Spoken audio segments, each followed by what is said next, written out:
Usually when we think about solving a problem with a computer, there's this expectation of mathematical equivalent. Right, like a clean, solvable equation. Yeah, exactly. Like converting currency. You take a dollar, you multiply it by the current exchange rate, and the machine just spits out the exact value in euros. Because underneath it all, it's entirely deterministic. Exactly. It's a one-to-one swap. It feels safe.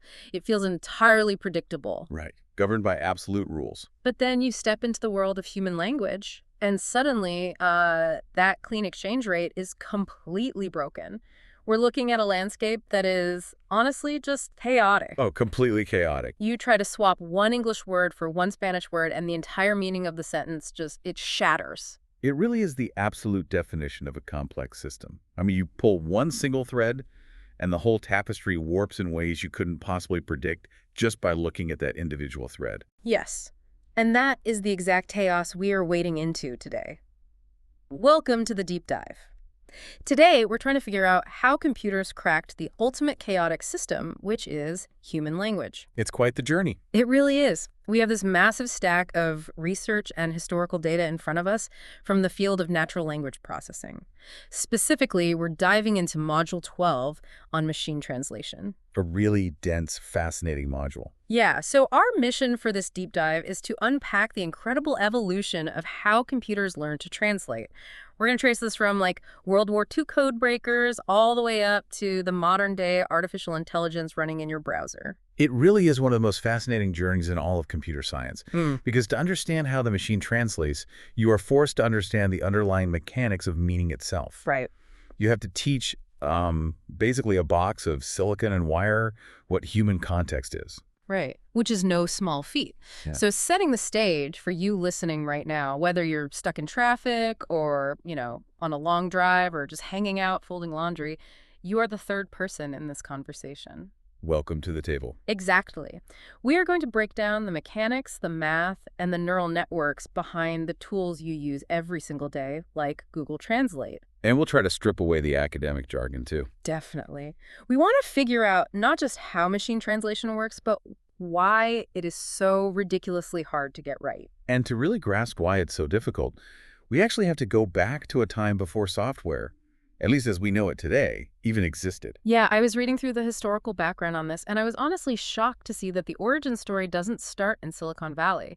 It starts in Bletchley Park, England, during World War II. Right. We're talking about Alan Turing and the code breakers. Yes. And what's completely fascinating here is the psychological framing of the problem. They were looking at encrypted military messages. The infamous Enigma code. Exactly, the Enigma code. Yeah. And their approach to decrypting it was fundamentally rooted in the concept of translation. They viewed decryption as a form of translating an alien scrambled language back into a readable one. Wow. It was all about finding patterns of substitution. Which is wild to think about. Yeah. Treating human language like a cipher.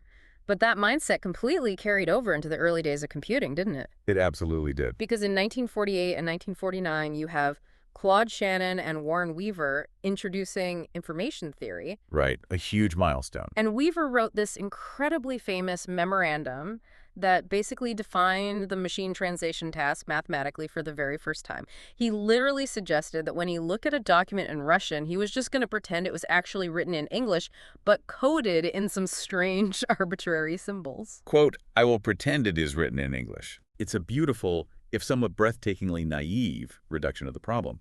Weaver was treating Russian like a cryptogram. He assumed the underlying logic of the message was universal, Right. and the Russian words were just a temporary, annoying encryption layer. Right, like a puzzle to be solved. And because of that cryptography mindset, there was this immense initial optimism in the field. Oh, a massive optimism. By 1954, IBM did this massive public demonstration. They built a system and translated 60 carefully selected sentences from Russian to English, and people just lost their minds. It was a huge media event. The press covered it, funding poured in, and everyone thought this problem would be completely solved in a matter of 3 to 5 years. Yeah, they really thought it was just a matter of building a big enough dictionary. But then reality hit the field. Yeah. Hard. Oh, yeah. In 1960, a philosopher and linguist named Yehoshua Bar Hillel came out and threw a massive wrench into the gears. He argued that true machine translation requires actually understanding the meaning of the text, not just swapping symbols. The computer has to know what it is reading about the real world. I love the example he used to prove this. It's called the pen in the box problem. Yes, a classic. So if I say the pen is in the box, you understand that a writing instrument is inside a container. But if I say the box is in the pen, you intuitively know that pen now means a playpen for a child or a holding pen for animals. Because a cardboard box cannot physically fit inside a writing pen. Exactly. Precisely.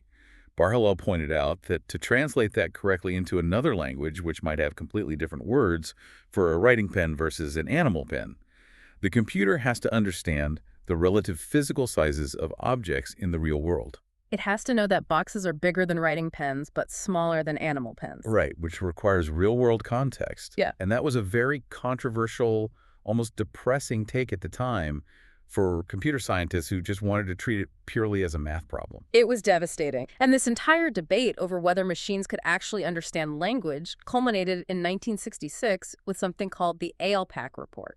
Oh, the ALPAC report. Reading the history on this, it sounds like a nuclear bomb dropping on the entire field of artificial intelligence. It essentially was. The U.S. government formed the Automatic Language Processing Advisory Committee, ALPAC, to evaluate all this grant money they were pouring into machine translation research during the Cold War. Right. And the committee published a report concluding that machine translation was more expensive, significantly less accurate, and altogether slower than just paying a human being to do it. They completely pulled the plug. Funding dried up almost overnight, and it triggered what historians call a decades-long winter in machine translation research. People just walked away from it. It was a total freeze. So let's pause and ask the fundamental question for everyone listening. Why?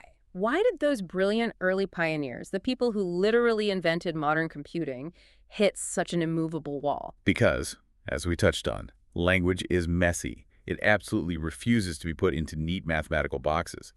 The early systems assumed a one-to-one word mapping. Like the currency exchange. Exactly. They genuinely thought if you just built a big enough bilingual dictionary on a hard drive, the computer could look up the English word, find the exact Russian equivalent, and swap them out sequentially. But human languages simply do not map one-to-one. Right. They map one to many, many to one, or just completely many to many. Let's look at some examples of this chaos. Sure. In English, we have the word bank. I can sit on a river bank, or I can deposit money in a financial bank. We don't even think about it. We just use the surrounding context to know the difference. Exactly. But if you're translating that into German, German uses completely different, unrelated words for those two concepts. A financial bank is bank, but a river bank is Ufer. Wow, okay. So the machine has to somehow know which version of bank you mean before it can even begin to pull the trigger on a translation. If it chooses wrong, the sentence becomes total nonsense. And then there are cultural specifics baked into the grammar. Oh, yeah. Like, if I say in English, I am going to see my brother, that is a perfectly complete sentence. But if I want to translate that into Chinese, I cannot just output a generic word for brother. Right. The Chinese language structurally requires me to specify if it's an older brother, Zhezh, or a younger brother, Didi. Which raises a massive philosophical and structural problem. How can a machine translate a concept if the original source language didn't even provide the necessary information for the target language? How does it know? It doesn't. The machine has to somehow infer the sibling's age, which literally isn't in the text at all. It's like trying to build a Lego set where the instruction manual exists in a completely different dimension of space and time. You aren't just swapping out red Lego bricks for blue ones. Right. The shapes are different, the connections are different, the laws of physics are different. That analogy perfectly captures the issue of word order and syntax, which was the other massive hurdle that killed the early efforts. Let's talk about negation. Okay, let's do it. In English, we put negations before the verb, like I did not give. French wraps the negation around the verb in two parts. Je ne donne pas. So it's split. Right. And German often takes the verb and throws it all the way to the very end of the sentence. So the computer cannot just read left to right and swap words as it encounters them, because the word it needs to translate the current thought might be, 15 words away or broken into two pieces, or it might not even exist yet. Exactly. So if direct swapping is a total failure, how did computer scientists eventually attempt to map something this chaotic? Well, they realized they had to step back and look at the structure of language abstractly. They couldn't just look at the surface level words. They had to look at the invisible architecture underneath. Okay. And this brings us to one of the most important theoretical frameworks in the field, which is the Vauquois triangle. Okay, the Vauquois triangle. Let's visualize this for everyone listening. Imagine a triangle on a piece of paper. At the bottom left corner, you have the raw source language text, say, a sentence in Spanish. Yep, got it. At the bottom right corner, you have the target language text, like the English translation. And the height of the triangle, moving up from the base to the peak, represents the level of abstraction or linguistic analysis. Mm-hmm. If you move horizontally straight across the very bottom of the triangle, you are doing direct transfer. Okay. You're just swapping word for word without analyzing anything. Which we just established is a complete disaster. I actually found a hilarious example of this in the notes. Take the Spanish sentence. Glenda no dio una bofetada a la bruja verde. Right. If you do direct word-to-word transfer, moving straight across the bottom of the triangle from left to right, you get Glinda not give a slap to the witch green. It's barely recognizable. I mean, you can sort of guess what it means, but it is not fluent English. The grammar is completely broken. Yeah, it's terrible. So, because direct transfer fails, you realize you have to move up the left side of the triangle to a higher level of analysis before you attempt to cross over to the English side. So, step one up the triangle is the morphological and phrase level. Instead of swapping individual words, you analyze the text and group it into chunks. Exactly. Like the Spanish phrase lo haré literally translates to something bizarre like, it will do I, but at the phrase level, you map that entire chunk to the English chunk, I will do it. That alone is a massive step up in quality.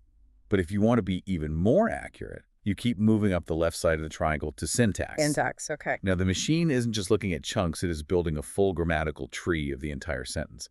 It's identifying the subject-noun phrase, the verb phrase, the prepositional phrases, and then it transfers that entire abstract tree structure into the rules of English syntax before it generates the words. So it realizes, like, in Spanish, the adjective verde comes after the noun bruja.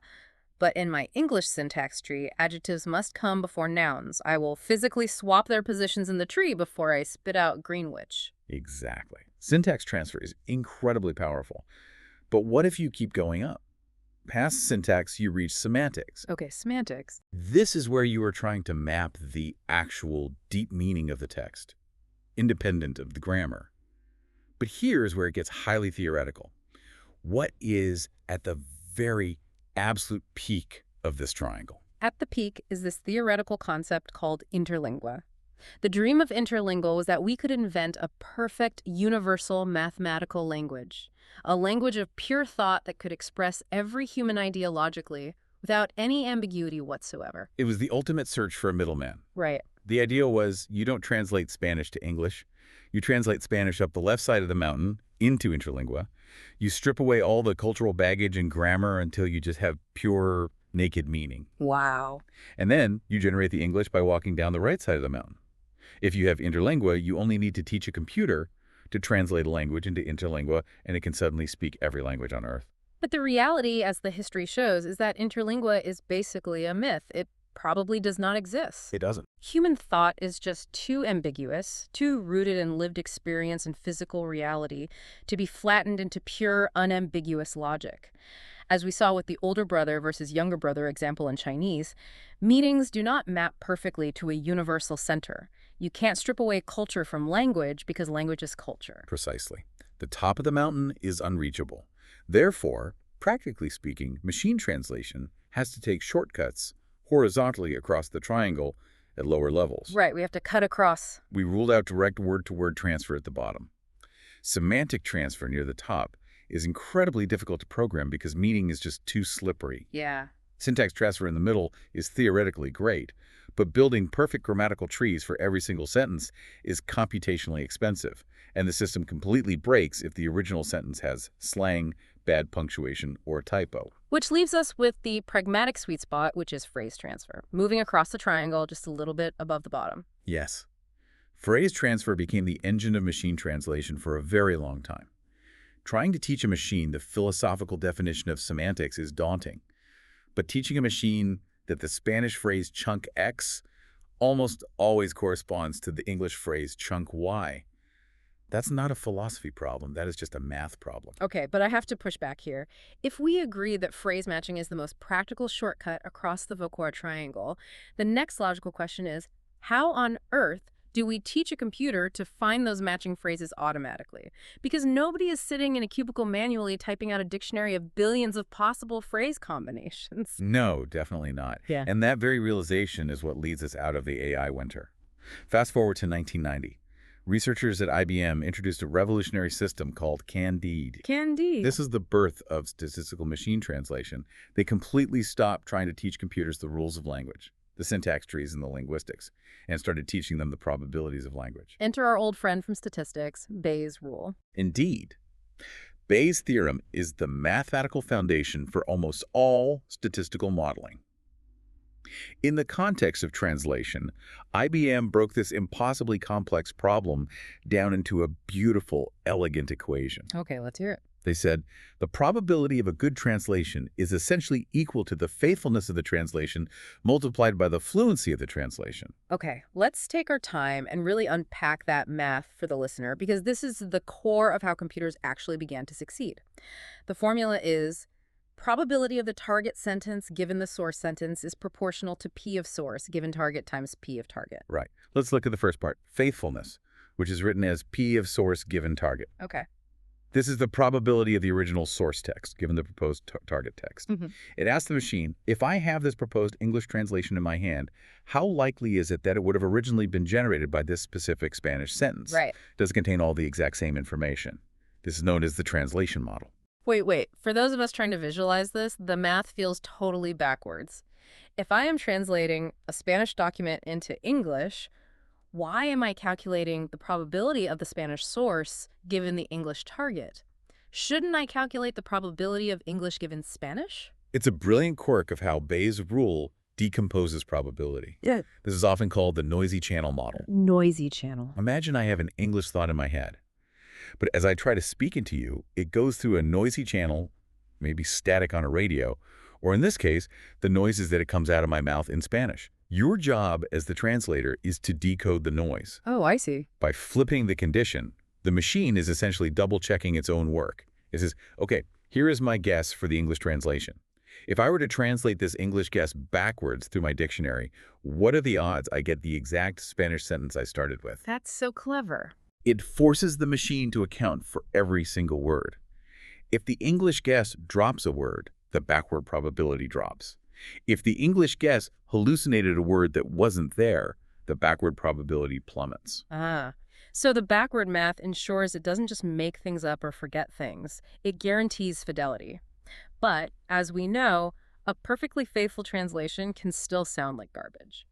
Our earlier example, Glinda not give a slap to the witch green, is incredibly faithful. Every word is accounted for, but it is entirely not fluent. Exactly, which is why Bayes' rule requires we multiply that faithfulness score by the second half of the equation, fluency. Fluency. This is simply P of target, the overall probability of the target sentence occurring naturally in that language, completely ignoring the Spanish source. This is known as the language model. So the machine basically acts like a hyper-fast accountant checking English grammar.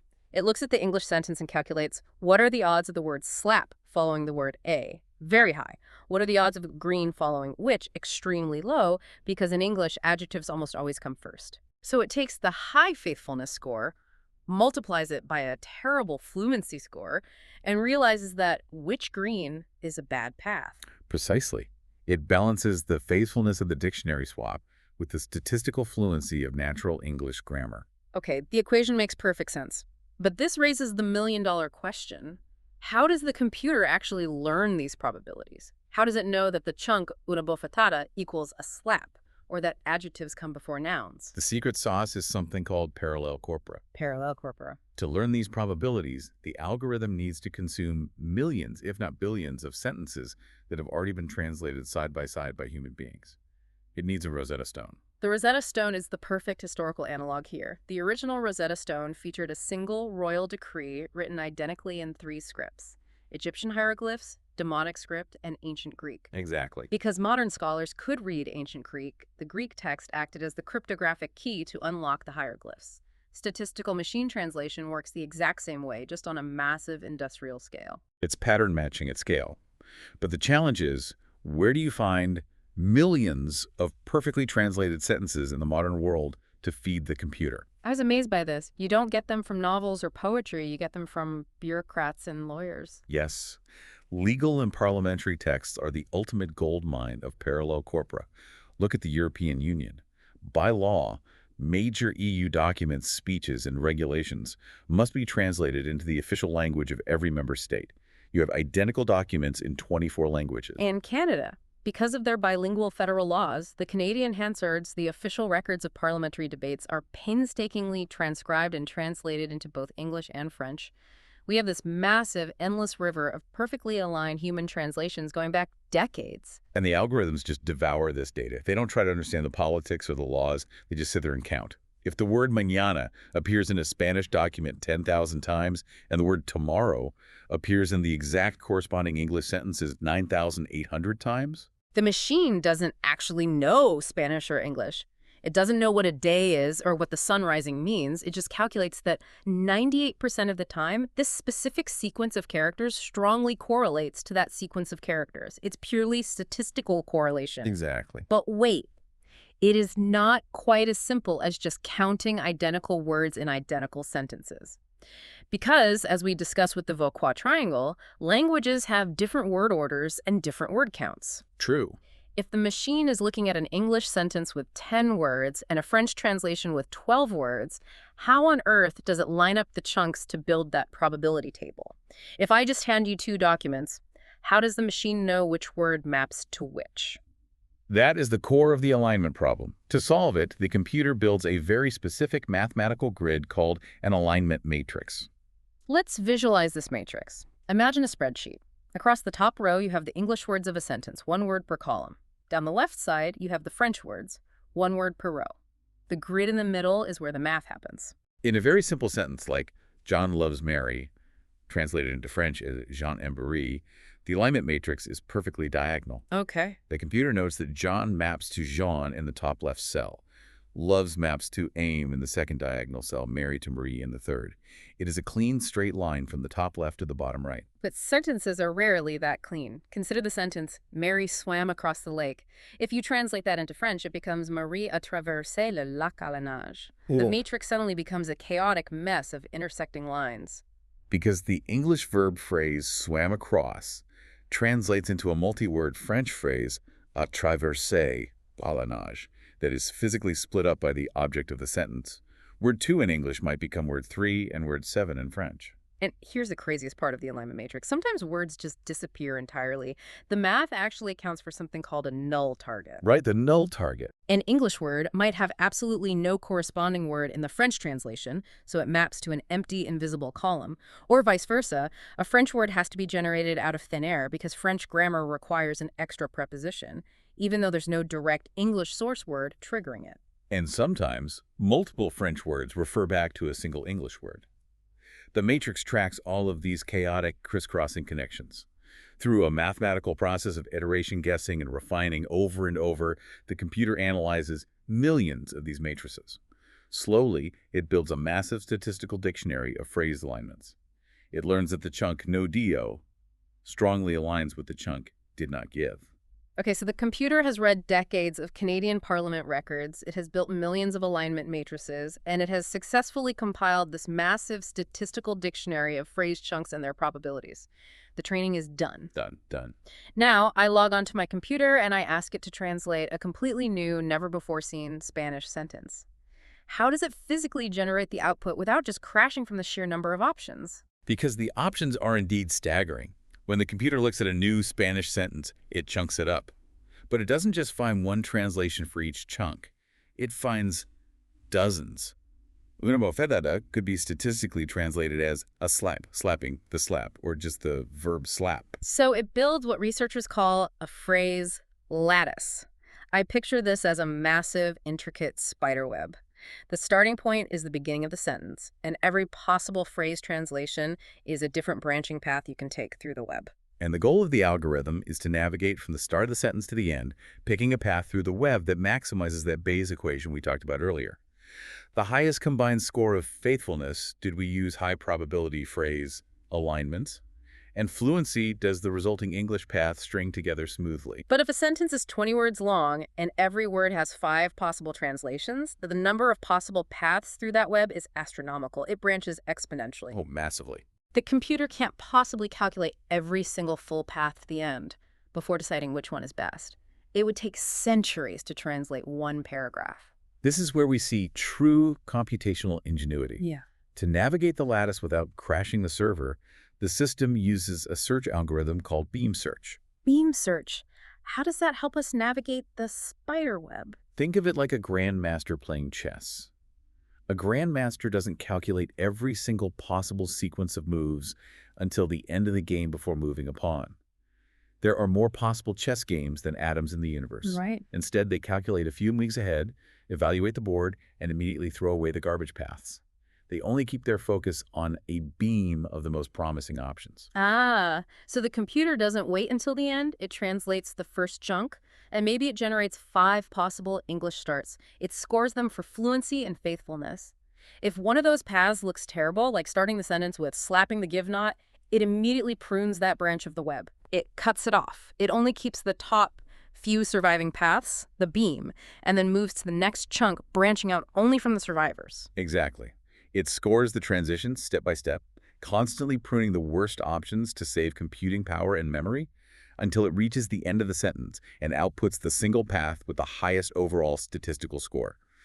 It is an incredibly elegant and efficient way to search a near-infinite web of possibilities. Okay, so we have this incredibly clever system. We are using Bayes' rule, feeding it parallel corpora, calculating alignment matrices, and deploying beam search to spit out the statistically optimal translation. Yes, that was the state of the art. But how do we know if the translation it spits out is actually good? We are talking about engineers tweaking algorithms and generating millions of test sentences. We can't have human linguists sit in a room reading every single sentence the machine outputs and manually grading them to see if the new algorithm is better than the old one. That is the evaluation bottleneck. Humans are the gold standard for judging language. But we are subjective, we get tired, we are slow, and we are astronomically expensive. For statistical machine translation to iterate and improve rapidly, researchers desperately needed an automated, objective, mathematical way to score translation quality in a fraction of a second. And that leads us to the problem of evaluating the machine. The literature says that evaluating a good translation rests on 2 pillars, fidelity and acceptability. Let's define those. Fidelity asks, did you capture all the original information without adding false meaning or deleting crucial details? Acceptability asks, is the grammar fluent, natural sounding to a native speaker? And to measure those 2 pillars automatically, without a human in the loop, the industry invented a metric called BLEU. BLEU. It stands for Bilingual Evaluation Understudy.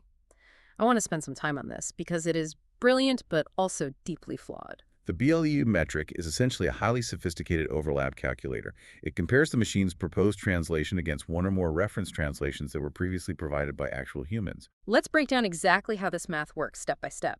Imagine the source Spanish sentence is "Estoy cansado." We feed that to our machine, but we also have a human translator provide 2 reference translations. Reference 1 is, "I am tired." Reference 2 is, "I am so very exhausted now." Now, let's say our machine translation system runs its beam search and spits out the hypothesis, I am exhausted. How does BLEU mathematically score this against the human references? It calculates the geometric mean of n-gram precision. Okay, stop right there. Geometric mean of n-gram precision. For those of us who haven't taken calculus or advanced statistics in a while, let's unpack those terms. First, what is an n-gram? An n-gram is simply a chunk of consecutive words. The n is a variable for the number of words. A 1 gram, also called a unigram, is a single word. A 2 gram or big gram is a 2-word chunk. A 3 gram is a 3-word sequence. Got it. So first, the BLEU metric looks at the 1 grams of the machine's output. I am exhausted. It checks if those exact words appear anywhere in either of the human references. Let's look. I is in the reference, am is in the reference, exhausted is in reference too. So every single unigram matches. The 1 gram precision is very high. Yes, but 1 grams only check vocabulary. To check phrasing, BLEU moves to 2 grams. The machine output has 2 grams I am and am exhausted. Do those exact 2-word chunks appear in the human references? Yes, both do. So the 2-gram precision is also high. It keeps going up to 3 grams and 4 grams, mathematically checking the overlap of these sliding windows of text. And then it calculates the geometric mean of all those scores. Why geometric mean instead of just a regular average? A regular average is forgiving. If you get 100 on one test and a 0 on another, your average is 50. But a geometric mean involves multiplying the scores together. This means if the machine gets a perfect score on 1 grams, but completely fails to match any 4 grams, getting a 0, the entire BLEU score crashes to 0. It harshly punishes a system that can't string together longer sequences of accurate grammar. But wait, I see a massive, hilarious flaw in this overlap system. What if the machine realizes it can game the unigram score? What if, instead of translating estoy cansado, the machine just outputs the word tired 3 times? Tired, tired, tired. That is a classic edge case in automated evaluation. If BLEU only checked 1 grams, tired, tired, tired would get a remarkably high precision score because every single word in the machine's output exists in the human reference. Or what if it outputs tired as I? Every single word is in the reference, but it sounds like Yoda having a stroke. The grammar is entirely backward. This is exactly why checking the geometric mean of higher-level n-grams, the 2 grams, 3 grams, and 4 grams, is vital. Tired fails the bigger pest miserably because the 2-gram tired never appears sequentially in the human reference. Right. Tired as I fails the bigger gram test because the chunk is I doesn't appear. The higher n-grams act as a mathematical proxy for word order and grammatical fluency. If you can match 4 grams, you are generating fluent sentences. Okay, that makes sense. It forces the machine to not just get the vocabulary right, but the sequences right. But there's another way to game the system. What if the machine looks at a complex sentence, gets scared, and just outputs a single word it is highly confident about? Ah, yes. What if it just outputs the word I? I is in the reference. The 1 gram precision is 100%. If it stops there and refuses to translate the rest of the sentence, doesn't it get a perfect precision score? It absolutely would, if it weren't for the final piece of the BLEU formula, brevity penalty. The mathematical formula intentionally punishes the machine's final score if its output is significantly shorter than the human reference.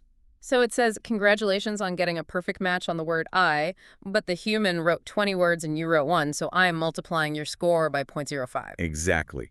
It prevents the system from playing it entirely safe by just outpunting 1 or 2 high-confidence words and dropping all the complicated context. But I have to say, even with the brevity penalty and the 4 grams, BLEU still seems flawed because it completely ignores synonyms.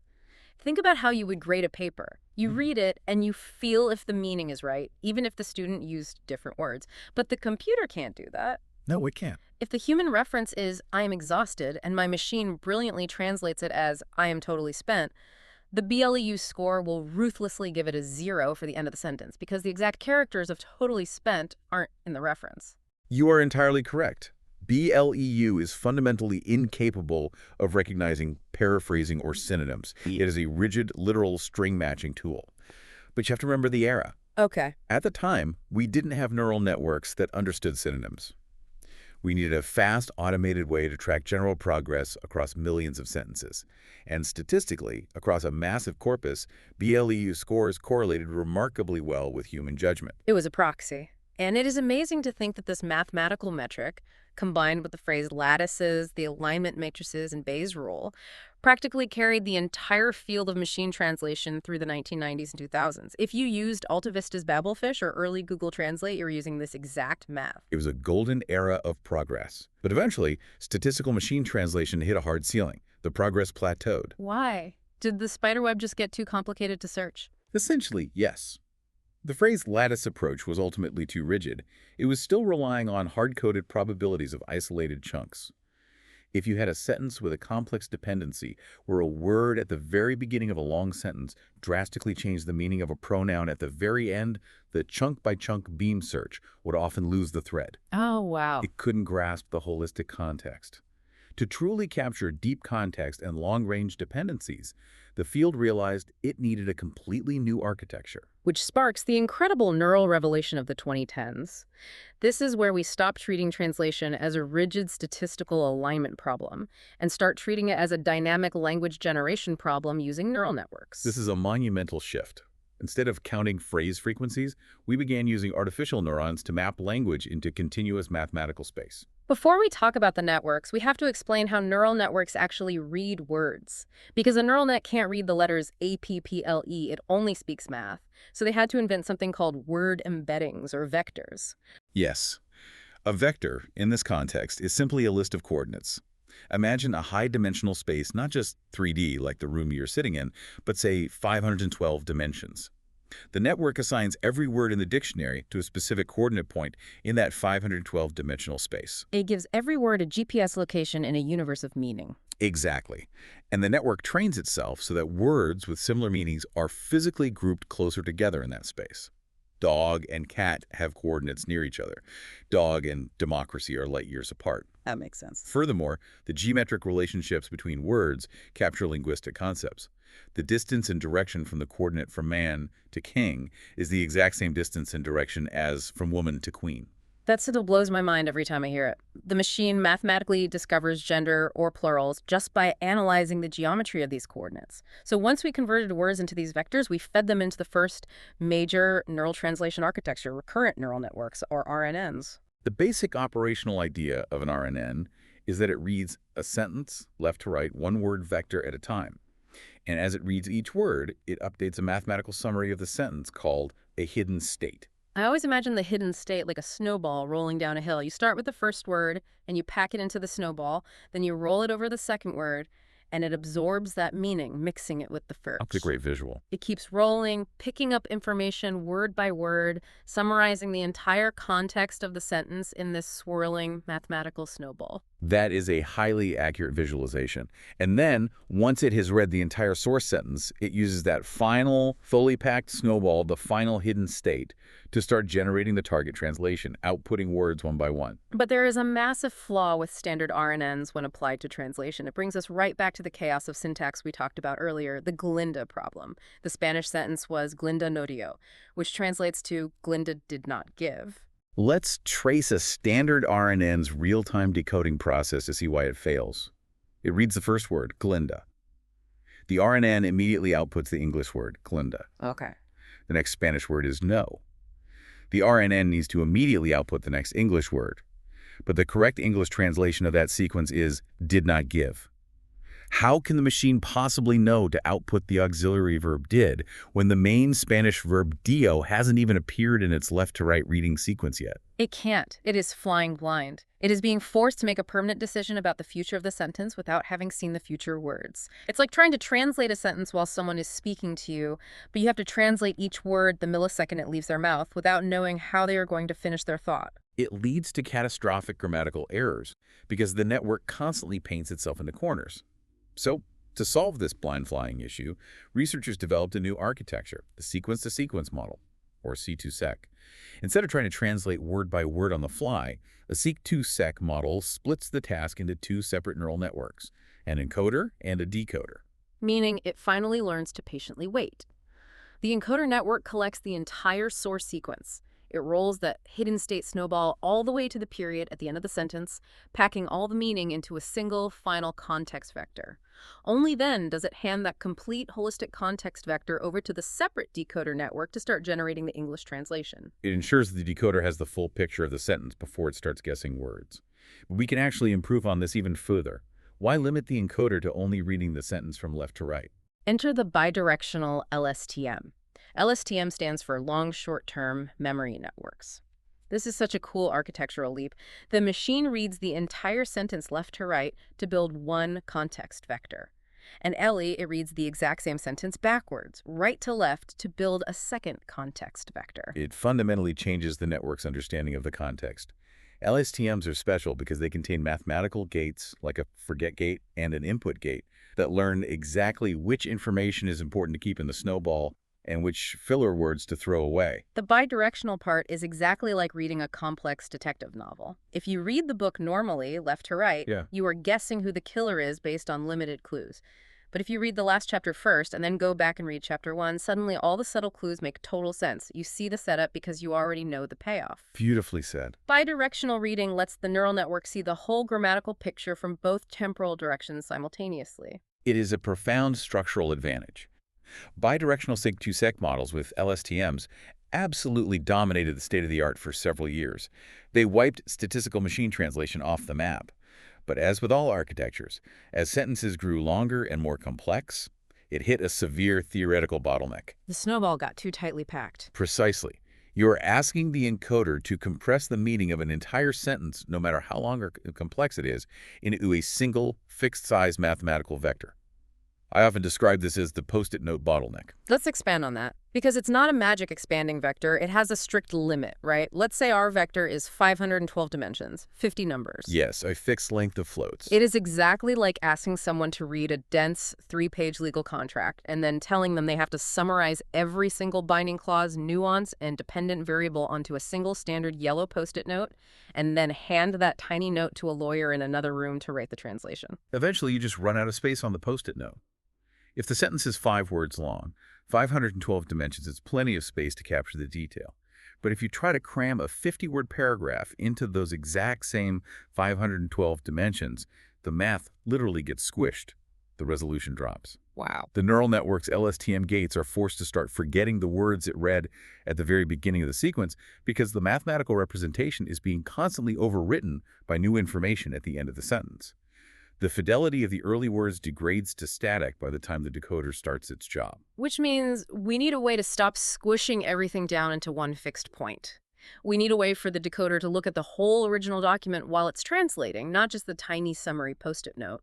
And that realization leads us directly to the Holy Grail, the breakthrough that changed the world: transformers, attention, and the modern era of AI. This is the paradigm shift.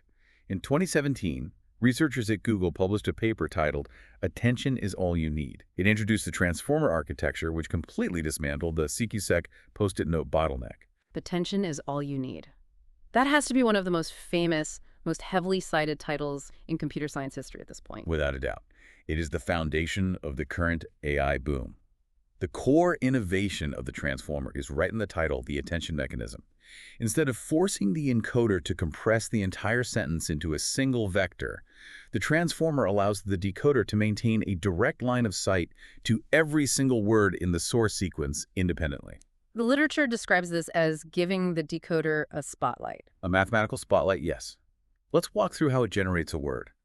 At every single step of the generation process, when the decoder is trying to figure out which English word to output next, it doesn't just look at a static summary. Yeah. It looks back at every single word in the original Spanish sentence simultaneously. And it calculates a weight. It dynamically calculates, okay, I am about to generate a noun in English. Which of these original Spanish words should I shine my spotlight on right now? Which ones are most relevant to the exact decision I am making this millisecond?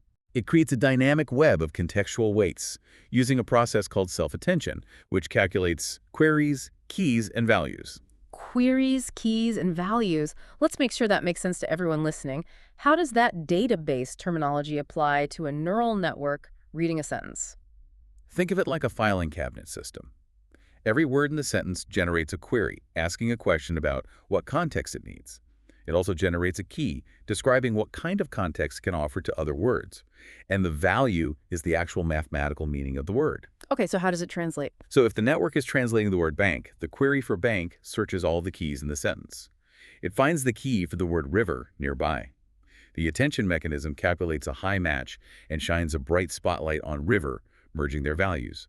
It instantly knows, based on the surrounding words, exactly which version of bank to translate, bypassing the rigid sequential reading of RNNs entirely. It processes everything in parallel. But wait, if the transformer processes every word simultaneously in parallel, rather than reading left to right, doesn't it lose the order of the words? How does it know Glinda slept the witch versus the witch slept Glinda? The words are exactly the same. An excellent catch. Because it processes in parallel, transformers use something called positional encoding. Before it feeds the words into the network, it stamps each word's vector with a mathematical signature representing its exact position in the sentence. It injects time into the math so the network knows the sequence even while looking at everything at once. And what absolutely blows my mind is that this transformer architecture, which is the engine behind ChatGPT, Claude, and all these massive AI models dominating the global economy today, was literally invented specifically to solve the machine translation problem. It was. They trained it by taking source and target sentences, masking out certain words, and forcing the model to learn the contextual attention weights necessary to predict the missing words. It proved so extraordinarily powerful at modeling deep context that it was quickly adapted to become the foundation for all modern natural language processing. And because transformers are so powerful, they unlocked a holy grail in translation, true multilingual translation models. This is a crucial breakthrough for the field. Previously, you had to train a highly specific model for Spanish to English and a completely different isolated model for French to English. A transformer, however, has so much capacity that it can be trained on parallel corpora from dozens or even hundreds of languages simultaneously, all contained within a single massive neural network. You just give it a prompt token at the start, like translate this input from language A to language B, and it uses the shared attention parameters it learned across all those languages to do it. And I was reading that this solves a massive ongoing humanitarian and technological issue, the low resource problem. Yes, high-resource languages like English, Spanish, French, or Mandarin have billions of words of parallel corpora available on the internet. But there are thousands of languages spoken on Earth that have very little digitized text, let alone perfectly parallel translated documents. Right. If you try to train an old statistical model on a low resource language, the alignment matrices are empty. The phrase lattice is bare. It has no data to calculate probabilities. But a multilingual transformer can perform what is known as zero-shot or transfer learning. Because it is mapping the deep syntactic and semantic structures of many languages into a massive shared mathematical space, it can leverage the patterns it learned from high-resource languages to help translate low-resource languages. It applies the grammatical intuition it learned from Spanish to help it decode a structurally related indigenous language that has almost no training data. It is breathtaking. It is essentially using the wealth of the internet to subsidize the translation of endangered languages. And that actually leads to a really funny historical irony regarding GPT generative pre-trained transformer. GPT models were not explicitly designed to be dedicated translators like Google Translate. They were built for text generation, basically to be the ultimate, highly sophisticated autocomplete. But to train a model with hundreds of billions of parameters, the developers had to scrape essentially the entire public internet for training data. And guess what the internet is absolutely full of? Parallel translations. Wikipedia articles translated into 50 languages, multilingual blogs, Canadian parliamentary websites, EU legal docs. Because GPT read the entire internet, it basically learned to translate by accident. It consumed so many examples of translation during its training that it figured out the underlying mathematical patterns of translation just as a byproduct of learning how to predict the next word in a sequence. It is a remarkable emergent capability. The system wasn't programmed to translate. It deduced how to translate to minimize its loss function. However, we should clarify an important caveat about current models. Okay, what's that? While a general large language model like ChatGPT can translate impressively well and sound incredibly fluent, purpose-built translation models, like the dedicated, highly specialized transformer systems running behind Google Translate or DeepL, are often still superior for strict translation tasks. Right, because Google Translate is trained explicitly and exclusively on high-quality parallel corpora with bidirectional masking objectives. It is highly optimized for strict fidelity and BLEU scores, whereas a generative model like ChatGPT might occasionally sacrifice strict fidelity for conversational fluency. It might paraphrase a bit too creatively and hallucinate a nicer-sounding phrase that wasn't strictly in the source text. Exactly. The underlying transformer architecture is the same, but the training objective dictates the reliability of the output. If you want a creative rewrite, use a generative model. If you want strict, legally binding fidelity, use a dedicated neural machine translation model. Okay, we need to take a breath and just marvel at the scale of the arc we just traced over the last hour. Think about where we started. We went from Alan Turing trying to physically crack Enigma codes with mechanical spinning rotors to IBM hard-coding rigid phrase dictionaries with Bayes' rule to GPT just accidentally learning French because it ingested the sum total of human digital knowledge and calculated the geometric attention of billions of word vectors. It is one of the most triumphant narratives in the history of technology. We're getting astonishingly close to seamless real-time machine translation that accounts for massive amounts of context. But it is worth noting that the fundamental oddities of human language, the hyperlocal slang, the cultural idioms, the shifting contexts of irony and humor, still remain as the final frontiers. And that brings our deep dive to a close. We have covered an immense amount of ground today.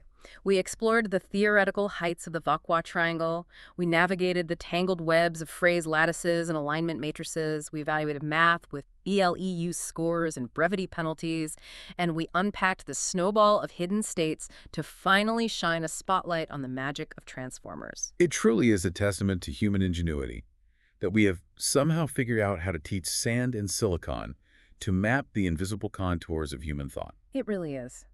But before we sign off, I want to leave you, the listener, with a final philosophical puzzle inspired by the very beginning of our journey. We talked about Bar Hillel, the philosopher who argued way back in 1960 that true machine translation requires the computer to actually understand the meaning of the text, to know that a box cannot fit inside a pen. A premise that derailed the field for a decade. Right. Now, cut to today. A modern transformer model can flawlessly translate a complex, culturally nuanced joke from Japanese into English and get the punchline right.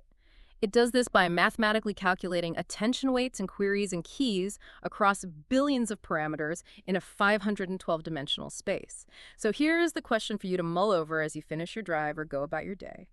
Does the machine finally understand the language, or has it just become the ultimate illusionist, faking comprehension through billions of complex, perfectly calculated statistical probabilities? It definitely blurs the line of what biological comprehension even is. It really does.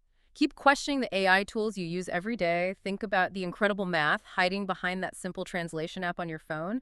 And remember that your next deep dive is just around the corner.